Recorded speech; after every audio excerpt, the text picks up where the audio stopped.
বাবা মা যখন বৃদ্ধ হয়ে যায় সন্তানরা তাদের যে সঠিক দায়িত্ব বাবা মার প্রতি সেটি তারা যথাযথভাবে পালন করেন। অনেক ক্ষেত্রে আমরা দেখছি যে বাবা মার শেষ আশ্রয় হচ্ছে বৃদ্ধাশ্রমে, যেটি অত্যন্ত দুঃখজনক। কারণ একজন পিতা মাতা সারা জীবন কিন্তু তার সন্তানকে লালন পালন করে একটি পর্যায় পর্যন্ত সমাজে প্রতিষ্ঠিত করে।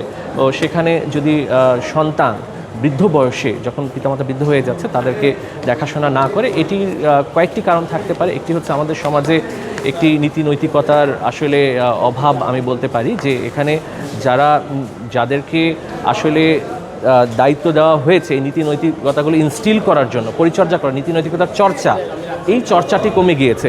পিতামাতার প্রতি শ্রদ্ধা, ভালোবাসা এটি আসলে ফিরিয়ে আনার জন্য আমাদেরকে যেটা হচ্ছে যে এটা আসলে শেখানোর কিছু না যে পাঠ্যপুস্তকে আপনি বিষয়টি অন্তর্ভুক্ত করে এটি নিয়ে আসবেন। এটির জন্য আসলে আপনাকে চর্চা করতে হবে, আপনাকে পারস্পরিক শ্রদ্ধাবোধ বাড়াতে হবে, একজন আরেকজন ব্যক্তিকে একজন মানুষ হিসেবে শ্রদ্ধাবোধের জায়গাটি করতে হবে। এবং সরকার থেকে আমাদের একটি আইন আছে, পিতামাতা ভরণ পোষণ আইন 2013, এই আইনটির প্রয়োগ আরও যথাযথভাবে করতে হবে। প্রয়োজন পড়লে আইনটি সংশোধন করে বর্তমানে সাজার যে 3 মাস সর্বোচ্চ সাজা দিতে পারে, এই সাজার বিধানটি যদি প্রয়োজন পড়ে দণ্ডাদেশটি বাড়ানো যেতে পারে।